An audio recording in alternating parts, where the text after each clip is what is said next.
Welcome to Fuller Expectations, the podcast for anyone who feels that the path that they're on just isn't what they wanted or expected to be at this point in their lives. I'm Carrie Fuller, your host, and I am so excited that you took the time to listen in today. That tells me that you are investing in yourself, and that's exactly the type of person this podcast is for.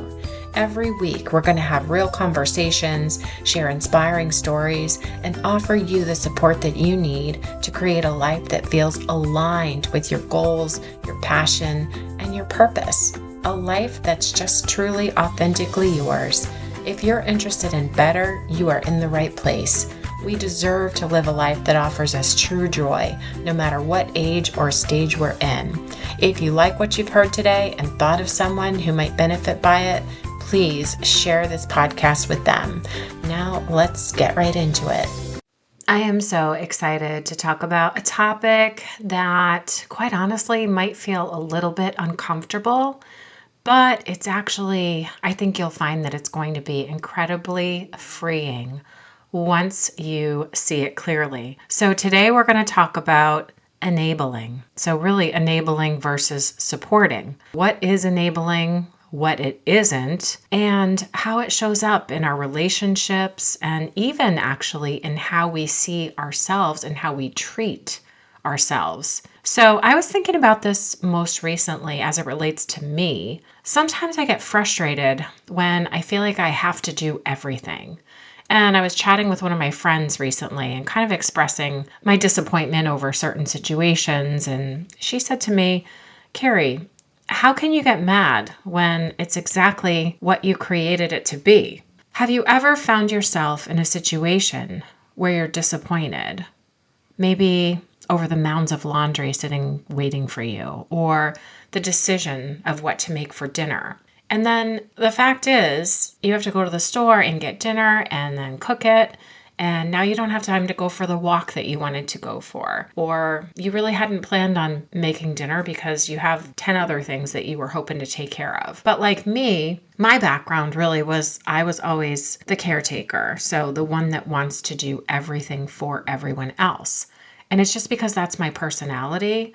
I like to do things that make people's lives easier. But the fact is that in doing that, I basically create a situation where it becomes expected of you, right? And not that that's anybody's fault. That's on me, and I totally understand it. But when we think about enabling versus supporting, what I have done is I have been the person that, in being the caretaker and always want to take care of everything for everyone else, I've actually been enabling in a lot of ways. So what we're going to talk about today is really going to ease your frustration.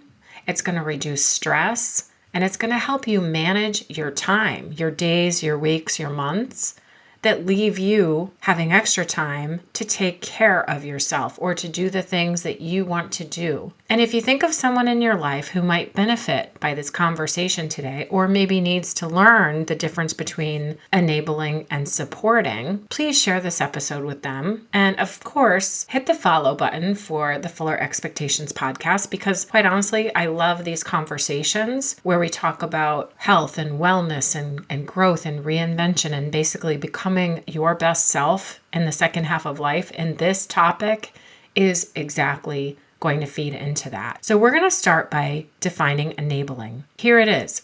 Enabling is when we do things for someone that they are actually capable of doing for themselves. I'm going to say that again. Enabling is doing something for someone that they are actually capable of doing for themselves. So a lot of times, I get it, it's done out of love. We want to help. A lot of times we want to protect someone. We want to ease things for them. But in doing that, without even meaning to, we might actually, we are definitely taking time away from ourselves. And a lot of us don't have enough time to do the things that we want to do for ourselves anyway. So what gets put on the back burner? Working out gets put on the back burner. Taking the time to schedule our doctor's appointments get put on the back burner. There's so many things that we lose out on for ourselves because we are busy helping other people. And in that, we are enabling them. But I think what's important to understand is in doing that, we're actually helping them be stuck. So what do I mean by that?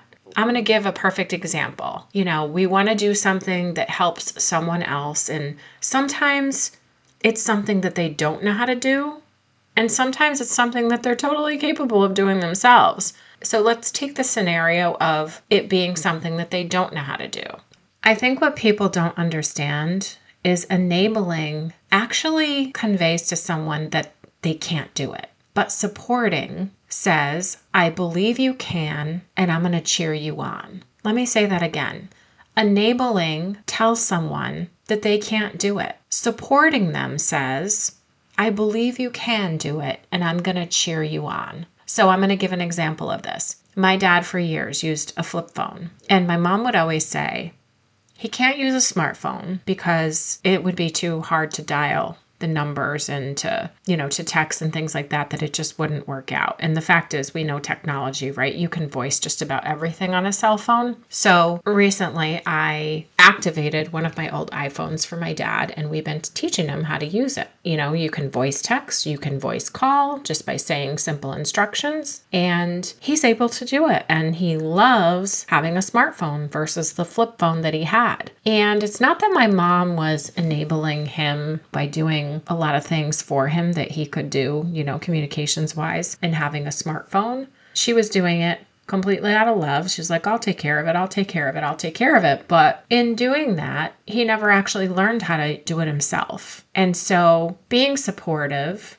and giving him that smartphone and activating it for him and teaching him how to use it, how to voice text and things like that, that's being supportive. It's saying, I believe you can, and I'm going to cheer you on. So I want to stop and have you think about people in your life, whether it's your kids, your husband, your parents, your friends, the people you work with. Do you jump in to fix things or solve problems or manage things that they're capable of doing themselves? And I want you to stop and think about that. In doing so, you're actually conveying that either they can't do it or you think you can do it better or whatever. Think about their perspective of how you jump in and you solve or you manage things that someone else is capable of doing themselves. Not everybody appreciates that. Think about whether or not it's necessary. Do you take on tasks because you think that they can't do it right, or you think it's easier if you just handle it yourself? Again, think about the difference between enabling and supporting.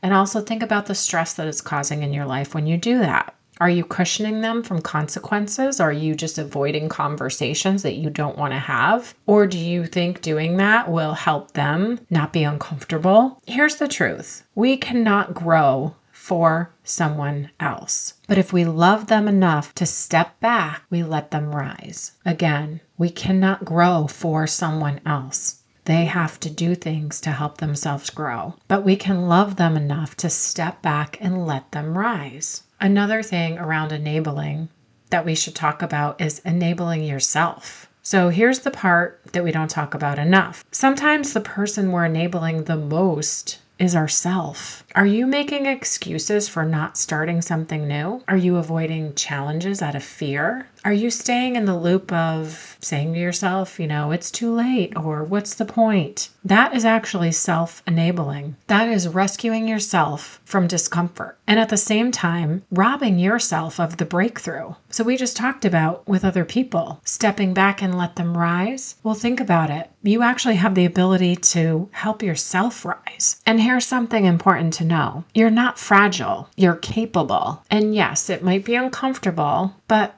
so is being stuck. Let's talk about what support actually looks like. It doesn't mean rescuing. It means walking beside someone, not in front of them. It means asking the question, how can I support you without stepping in? And for yourself, it means asking yourself a question. Am I doing this because it's easy or because it moves me forward? If we think about these things, it accomplishes quite a bit. And maybe you've never actually stopped to take the time to think about it, but I want you to step back and think about it. The things that you do for other people, Why are you doing them? And is it something that is going to help them be more productive if they were able to do it for themselves? Because the fact is, we want to cheer people on. We want people to have the ability to do things for themselves. And in the process, we want to give ourselves more time to do the things that we always think that we don't have time for. So in thinking about your relationships and knowing the difference between enabling and supporting, because again, enabling is when we do something for someone that they're actually capable of doing themselves, and it's done out of love, and we want to help and we want to protect. And for those of you who are caretakers and caregivers, you know what that means. But really, without meaning to, we're actually keeping people stuck and preventing them from growing, from learning,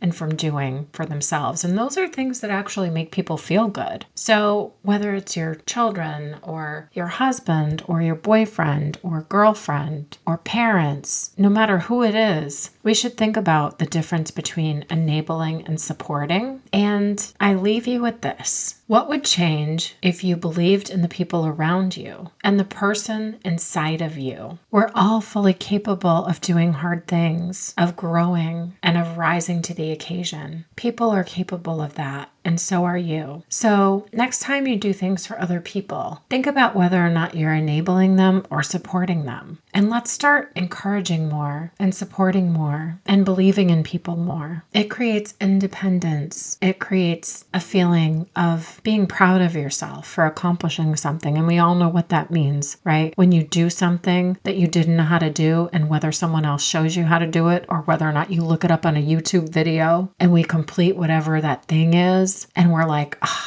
I am so proud of myself because I did something that I didn't know how to do. And everyone deserves to know what that feels like. So I leave you with knowing that you have the ability to stop enabling people and start supporting people. And that includes yourself. So if you're making excuses for not starting something new, or you're avoiding challenges because you're just afraid to take that first step, do not tell yourself it's too late ever to start something, because it's not. And don't tell yourself that there's no point, because there is. So stop self-enabling, stop rescuing yourself from discomfort and robbing yourself of a breakthrough. You are not fragile. You're capable. And it might be uncomfortable, again, but so is being stuck. So thanks so much for listening today. I hope this conversation was beneficial, and I hope you share it with your friends or your husband or wife or children, anyone else that might need to hear the message today. Thanks so much.